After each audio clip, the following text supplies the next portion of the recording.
জানি না কোন দূর দ্বীপে নক্ষত্রের গভীর সুখ আমি দেখেছি পৃথিবীর মুখ কল্লোলিনী তিলোত্তমায় কোনো এক নাবিক ভেসে চলে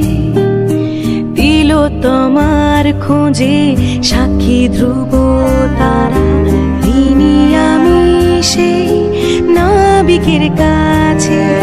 যে খুঁজে এনে দেবে তিলোত্তমা।